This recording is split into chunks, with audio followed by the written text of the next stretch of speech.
Quel est le mystère entourant le problème rencontré par Leclerc Andri? Dans la vidéo d'aujourd'hui, nous allons examiner les différentes hypothèses, le châssis, l'usure du fond, voire la possibilité d'une disqualification de Leclerc. En effet, le problème structurel rencontré par Leclerc peut avoir plusieurs origines. Dans la vidéo d'aujourd'hui, nous verrons ce que dit l'équipe et je vous dirai aussi quelle est l'option la plus probable selon moi. De plus, nous analyserons les déclarations de Lewis Hamilton, celles de Vasseur, ainsi que des déclarations positives d'Andrea Stella concernant Ferrari. Avant de commencer, je voulais vous dire que ce sera la dernière vidéo avant la pause estivale, donc à la fin, je ferai aussi un bilan de la manière dont les équipes se sont comportées durant cette première partie de saison. De plus, je voulais vous informer que cette semaine sortira la fameuse vidéo de la visite du centre McLaren à Woking. J'ai hâte de publier cette vidéo, ne la manquez pas. Cela dit, avant de commencer cette vidéo, n'oubliez pas de laisser un like de soutien et maintenant, voyons tout en détail. Le Grand Prix de Hongrie a laissé plus de questions que de réponses pour Ferrari, à commencer par la pole position de Charles Leclerc qui semblait promettre un tournant, jusqu'à son effondrement vertical en course.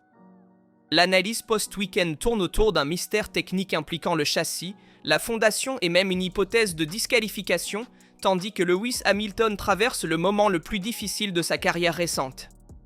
Entre problèmes en piste et rumeurs d'un possible départ, il ne se sent pas à l'aise avec cette SF25. Il affirme même ne pas être un pilote adapté à Ferrari et que Ferrari doit chercher ailleurs. Des paroles très lourdes venant d'un septuple champion du monde. Pendant ce temps, McLaren domine et frappe un grand coup, tandis qu'à Mercedes, George Russell revient faire peur et décroche un podium. Parlant de l'équerre, il y a un problème structurel sur la SF25 car nous avons déjà constaté plusieurs problèmes depuis le début de la saison. Leclerc a commencé le week-end de manière brillante en remportant une lutte acharnée avec les McLaren. Cependant, en course, son rythme s'est fortement dégradé lors du troisième stint, passant d'un potentiel vainqueur à un simple spectateur. Après la deuxième halte, le monégasque Gasco n'a plus réussi à suivre ni Norris ni Piastri, finissant même hors du podium, dépassé par Russell.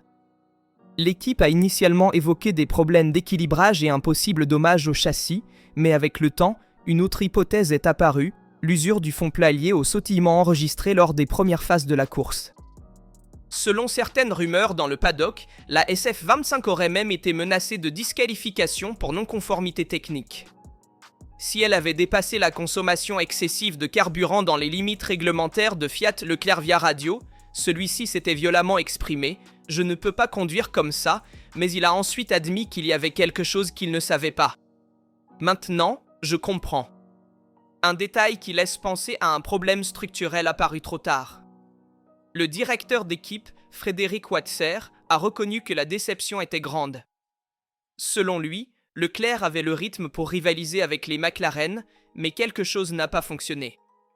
Il a également souligné à quel point la course de Hamilton a été influencée par les trains de DRS, mais la Ferrari, en général, n'a pas su réagir quand cela comptait.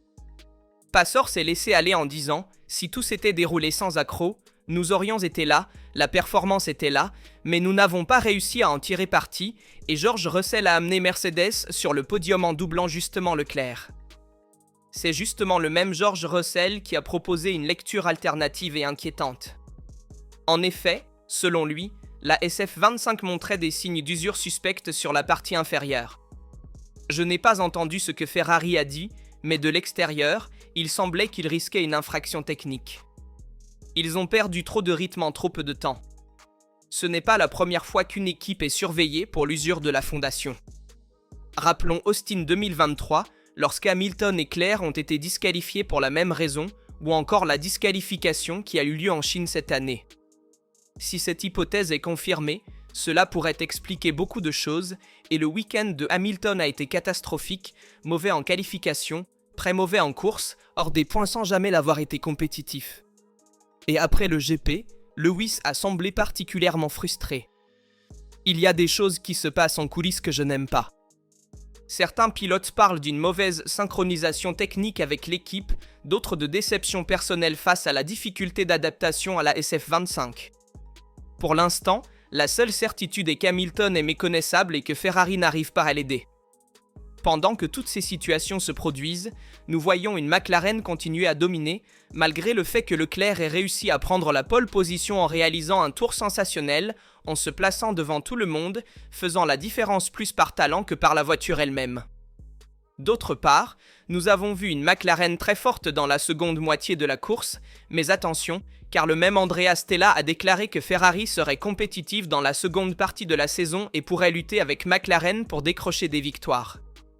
Nous savons qu'Andrea Stella est très sincère dans ses déclarations, contrairement par exemple à Toto Wolff ou à Christian Horner.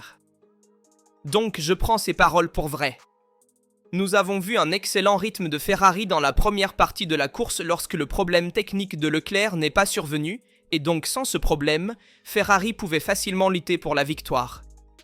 Bien sûr, il y avait deux pilotes Norris et Piastri contre un pilote Leclerc, donc il y avait une différence numérique, mais au niveau du rythme, Charles était là, en ligne avec les McLaren, et malgré le mauvais départ de Norris en Hongrie, il a réussi à exploiter la meilleure stratégie pour gagner la course. Certainement, Piastri a été déçu de voir la victoire lui échapper. Les McLaren continuent de réaffirmer qu'ils ne veulent pas donner d'ordre en équipe et laissent leurs pilotes libres de courir, ce qui profite à notre équipe car cela augmente aussi le spectacle en piste. En fait, jusqu'à la dernière, le Grand Prix de Hongrie aurait pu réserver toutes sortes de surprises en piste, avec Piastri qui a tenté l'attaque sur Norris jusqu'au dernier tour. Nous allons maintenant examiner la raison technique qui a poussé l'équerre à ralentir dans la seconde moitié de la course. Ferrari a parlé d'un châssis endommagé, mais les chiffres sur la piste et les retours du paddock racontent une autre histoire. En effet, la version officielle de Ferrari ne convainc pas beaucoup.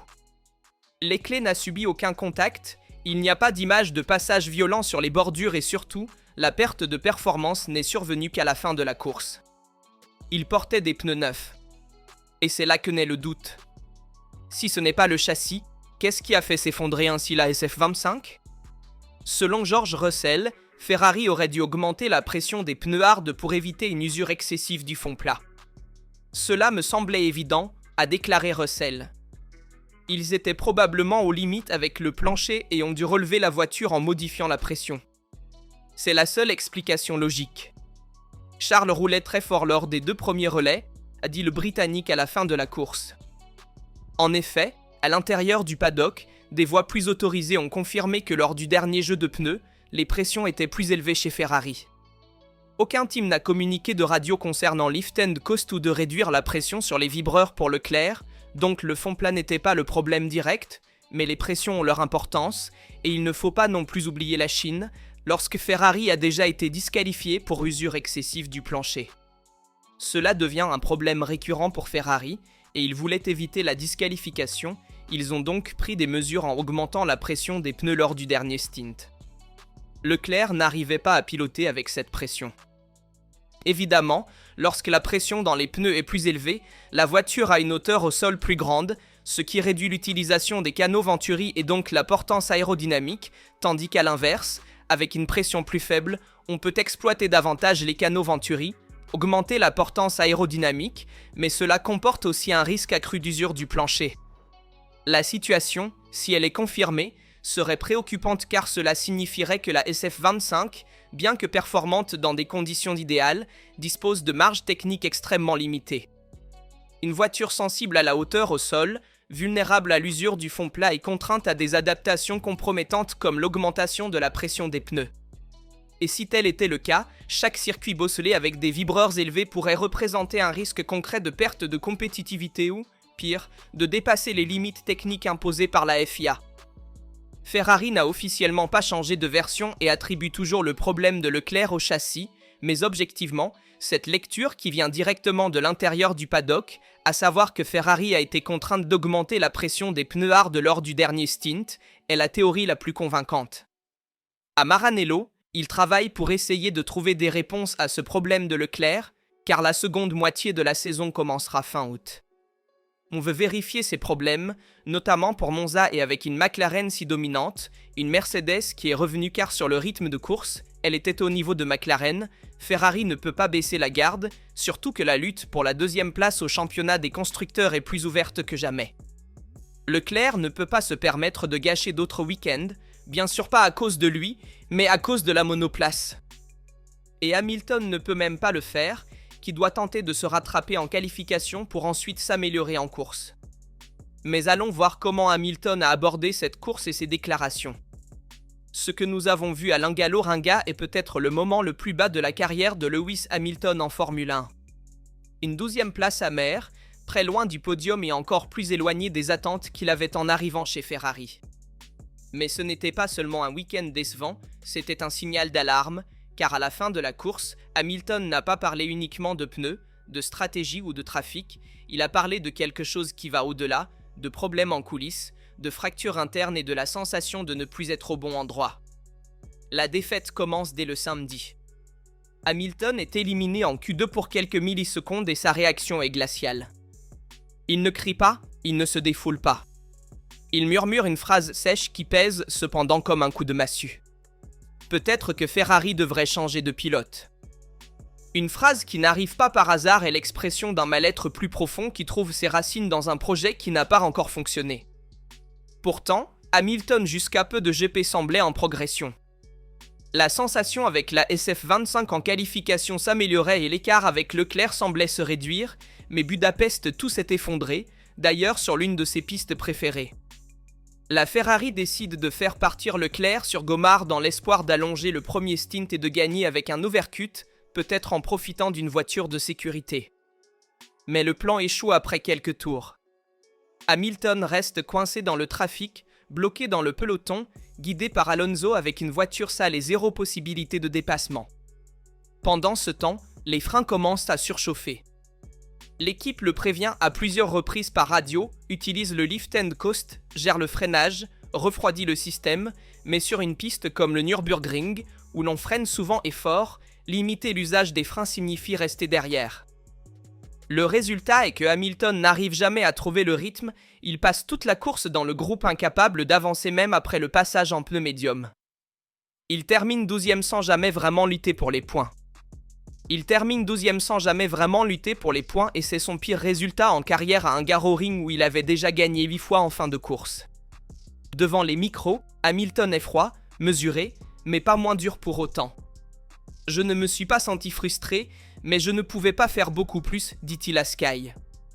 Puis il ajoute, je n'avais pas d'attente, mais ça s'est très mal passé par rapport à toutes mes autres saisons. C'est une déclaration qui ne laisse pas de place à l'interprétation. Il sait parfaitement que 2025 a été un échec jusqu'à présent. Il n'a jamais trouvé le rythme, n'a jamais vraiment brillé et peut-être surtout ne se sent plus partie intégrante d'un projet gagnant. Et la phrase qui fait le plus de bruit arrive lorsqu'on lui demande d'expliquer le malaise des dernières semaines. Hamilton répond, quand on a une sensation, c'est une sensation, il se passe beaucoup de choses en arrière-plan, ce qui n'est pas génial. Il entre dans les détails, mais il est clair que quelque chose s'est dégradé dans la relation avec Ferrari, peut-être déjà avec la tête ailleurs. Pourtant, il tient à préciser une chose, j'ai encore envie de courir et j'aime piloter. Donc, il ne s'agit évidemment pas d'un retrait anticipé d'Hamilton, mais d'une confiance perdue dans le projet de cette année. Probablement, il pense déjà à 2026 chez Ferrari.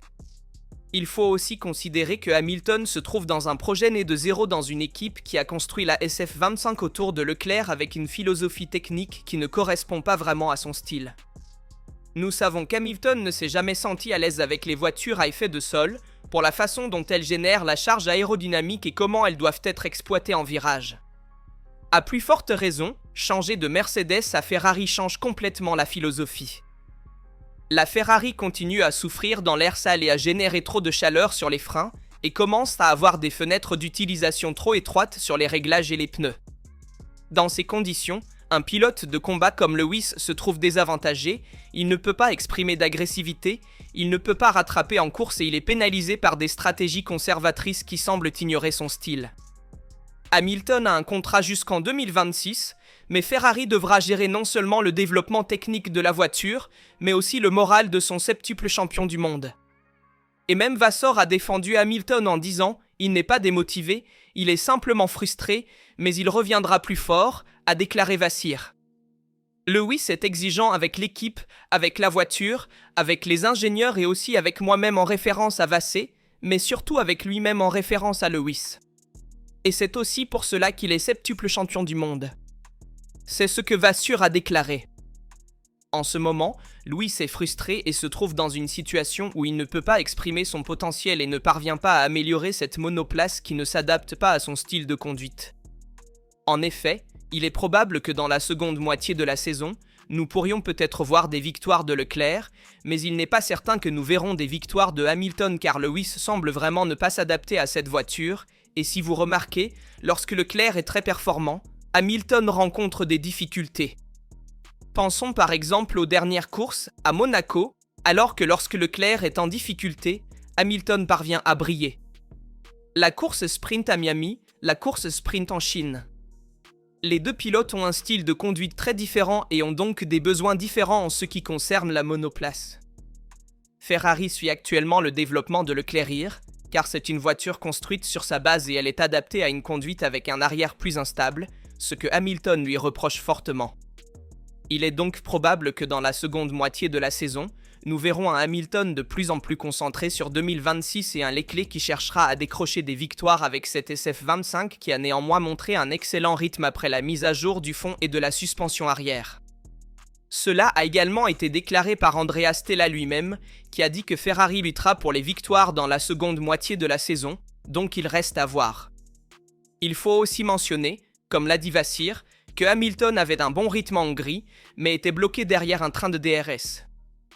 Nous savons que la Hongrie pour les dépassements est très similaire à Monaco, il est presque impossible de dépasser et il est donc normal qu'il ait réalisé une course pré-négative en partant derrière et qu'il n'ait pas pu remonter comme il l'a fait en Belgique, où il a réalisé une remontée fantastique. Une autre chose très intéressante dite par Vasseur est que Leclerc pouvait risquer de ne pas finir la course. Cela à cause de l'usure du plancher, ce qui aurait pu entraîner une disqualification, mais aussi parce que Leclerc a dit à plusieurs reprises que la voiture était devenue ingérable, ce qui risquait aussi un accident, un dommage tellement grave qu'il aurait obligé le pilote monégasque à abandonner. Je conclus la vidéo en faisant un petit bilan de cette première partie de saison. Nous avons vu que les valeurs ont changé lors des dernières courses. Nous avons une McLaren qui domine, mais Ferrari la rattrape grâce aussi aux dernières mises à jour, à la suspension arrière et à la piste avec une McLaren qui s'exalte particulièrement dans les virages moyens et avec des températures un peu plus élevées lorsque l'adhérence sur la piste est moindre, car elle parvient à gérer de manière optimale la température des pneus en maintenant un rythme constant, et donc dans la seconde moitié de la saison, nous verrons une lutte ouverte entre Norris et Piastri, où actuellement Piastri semble avoir l'avantage mentalement, là où Norris a un peu plus de difficultés. Cependant, cette dernière victoire de Norris lui donne un avantage. D'autre part, nous avons une Ferrari qui, comme je vous l'ai dit, pourra lutter pour les victoires dans la seconde moitié de la saison selon moi. Red Bull avec Verstappen rencontre beaucoup de difficultés et vit le moment le plus difficile depuis 2017 avec le retrait en Autriche, la 5e place à Silverstone, la 4e place à Spa et la 9e place en Hongrie. Verstappen traverse une période très difficile chez Red Bull. Nous avons également vu le départ de Christian Horner. Red Bull accuse un manque d'adhérence dans les virages lents et Verstappen a dit à plusieurs reprises que cela ressemblait à conduire sur la glace.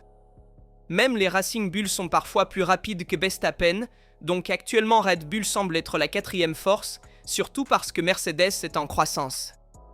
Après le recul concernant la suspension arrière, nous avons vu une excellente performance en Hongrie, notamment de la part de Russell qui a réussi à maintenir un rythme constant en fin de course et à monter sur le podium. Donc, dans la seconde moitié de la saison, nous pourrions voir une McLaren compétitive en lutte pour la victoire.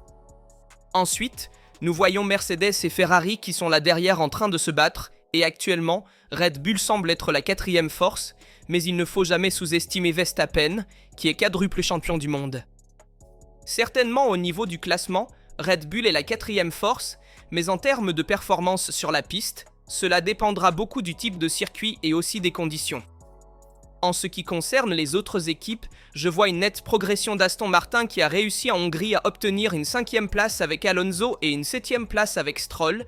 Ils pourront donc viser cette 5e place au classement des constructeurs.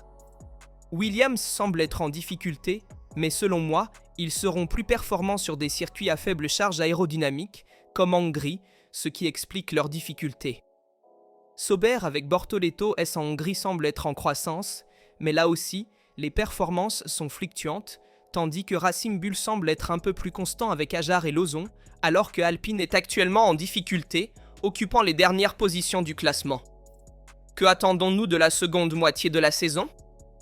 Certainement une croissance d'Aston Martin, un excellent Bortoleto qui continue à faire mieux que Hülkenberg, eh bien, c'est du lourd.